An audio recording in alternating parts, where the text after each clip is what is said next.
15 December 1971 আত্মসমর্পণের দ্বারপ্রান্তে পাকিস্তানি বাহিনী।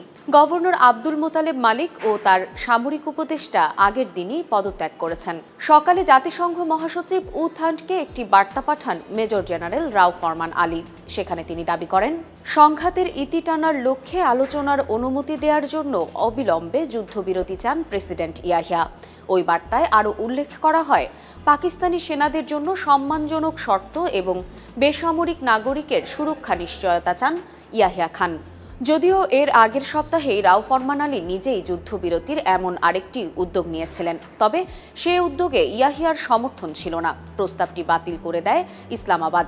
পরিস্থিতি ক্রমে নিয়ন্ত্রণের বাইরে চলে যাওয়ার বিষয় বিবেচনায় হয়তো শেষ পর্যন্ত পূর্ব পাকিস্তানের দখল ছেড়ে দিতে সম্মত হন ইয়াহিয়া খান। পূর্ব পাকিস্তানে ইসলামাবাদের সেনা কমান্ডার জেনারেল নিয়াজিও 14 ডিসেম্বরই যুদ্ধবিরতির পক্ষে বক্তব্য রেখেছেন।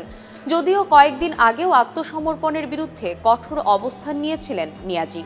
যুদ্ধবিরতির প্রস্তাবটি নয়াদিল্লিতে পাঠানোর জন্য ঢাকায় মার্কিন কনসালকে অনুরোধ করেন নিয়াজি। এতে অনতিবিলম্বে যুদ্ধবিরতি, পারস্পরিক সম্মতির ভিত্তিতে চিহ্নিত অঞ্চলগুলোয় পাকিস্তানি বাহিনীর গ্রুপিংগুলোকে পুনঃসংগঠিত করার সুযোগ ও তাদের নিরাপত্তার নিশ্চয়তা চাওয়া হয়। এছাড়া বিহারি সহ মার্চ থেকে পূর্ব পাকিস্তানের প্রাদেশিক সরকারকে সহায়তাকারীদের নিরাপত্তারও দাবি করেন তিনি। একই সঙ্গে নিয়াজি প্রতিশ্রুতি দেন, বিরোধের স্থায়ী মীমাংসায় জাতিসংঘের নিরাপত্তা পরিষদ যে সিদ্ধান্ত নেবে সেটিই তিনি মেনে নেবেন। এদিকে পাকিস্তানে নিযুক্ত মার্কিন দূতাবাসের কর্মকর্তারা মনে করছিলেন, পূর্ব পাকিস্তানে সম্মানের সঙ্গে নিজেদের ক্ষয়ক্ষতি কমিয়ে আনার পথকেই বেছে নিতে পারে ইসলামাবাদ। অন্যথায় লড়াই চালিয়ে যাওয়ার মাধ্যমে পশ্চিম পাকিস্তানেও পরিস্থিতি তাদের জন্য আরও প্রতিকূল হয়ে উঠতে পারে। পূর্ব পাকিস্তান হারিয়েও পশ্চিমে যুদ্ধবিরতির মধ্য দিয়ে যদি সেনাবাহিনীকে একটি প্রতিষ্ঠান হিসেবে অক্ষতভাবে টিকিয়ে রাখা যায়, তাহলে তা পাকিস্তানে আরও গোড়া সামরিক নেতৃত্বের উত্থানের পথে বাধা হয়ে দাঁড়াবে। আর স্থানীয় গণমাধ্যমের ওপর পাকিস্তান সরকারের নিয়ন্ত্রণ দেশটির জনগণের সামনে এ পরাজয়কে আরও গ্রহণযোগ্য করে তোলার ক্ষেত্রে সহায়ক ভূমিকা রাখবে। ঢাকায় সামরিক লক্ষ্যবস্তুগুলোয় ভারতীয়দের গোলাবর্ষণ শুরু হয় 14 ডিসেম্বর। ওই দিন ভারতীয় বাহিনীর সাজোয়া ও পদাতিক ইউনিটগুলো নগরীর বহিঃপ্রতিরক্ষা পরিধিগুলো বা আউটডোর ডিফেন্স পেরিমিটার খুঁটিয়ে খুঁটিয়ে পর্যবেক্ষণ করেছে। ভারতীয়রা তখন দাবি করেছিল, পূর্ব পাকিস্তানের রাজধানী ঢাকা থেকে পালানোর সব পথ তারা বন্ধ করে দিয়েছে। একই সঙ্গে তাদের এও প্রত্যাশা ছিল, পাকিস্তানিরা শেষ মুহূর্ত পর্যন্ত প্রতিরোধ চালিয়ে যাওয়ার রক্তাক্ত পথটিকে এড়িয়ে যাবে। এ কারণে ভারতীয়রা তখনও সর্বাত্মক আক্রমণের পথে হাঁটেনি। আবার শহরের আশপাশে বেশ কিছু পাকিস্তানি সৈন্য আত্মসমর্পণ করেছে বলেও সে সময় দাবি করেছিল ভারতীয়রা। সে সময় ঢাকার বেসামরিক প্রশাসন কার্যত ভেঙে পড়েছিল।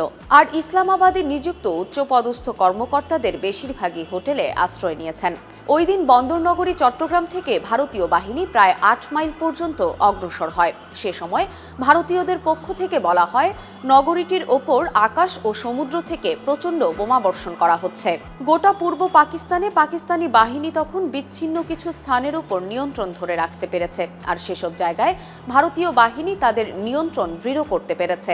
আর যেসব জায়গায় ভারতীয় বাহিনী তাদের নিয়ন্ত্রণ দৃঢ় করতে পেরেছে, সেখানেই ভারত প্রত্যাগত শরণার্থীরা দলে দলে নিজ নিজ বাড়িতে ফিরছে। জাতিসংঘের শরণার্থী বিষয়ক হাই কমিশনারের একজন প্রতিনিধির মতে, 15 ডিসেম্বর পর্যন্ত এমন 30,000 মানুষ ফিরে এসেছে। তাদের বেশিরভাগই নিজ নিজ পরিবারের প্রধান, যারা মূলত পরিস্থিতি পর্যবেক্ষণ করছেন। ভারতীয় সংবাদ মাধ্যমে ওই দিন প্রকাশ হয়, বাংলাদেশি কর্তৃপক্ষ সে সময় ভারতীয়দের দক্ষতাকে কাজে লাগানোর প্রয়োজনীয়তার কথা বলছিল। এর পরিপ্রেক্ষিতে নতুন বাংলাদেশ সরকারকে প্রশাসনিক নেটওয়ার্ক তৈরিতে সহায়তার জন্য ভারতীয় সরকারি কর্মকর্তাদের পাঠাতে সম্মত হয়েছে নয়াদিল্লি। বাংলাদেশি কর্তৃপক্ষের এ চাওয়ার পেছনে আরও একটি উদ্দেশ্য ছিল। সেটি হলো, দেশের যেসব স্থানে প্রশাসনিক কাঠামো ভেঙে পড়েছে, কট্টরপন্থী গোষ্ঠীগুলো যাতে সেগুলো নিয়ন্ত্রণে নিতে না পারে তা নিশ্চিত করা।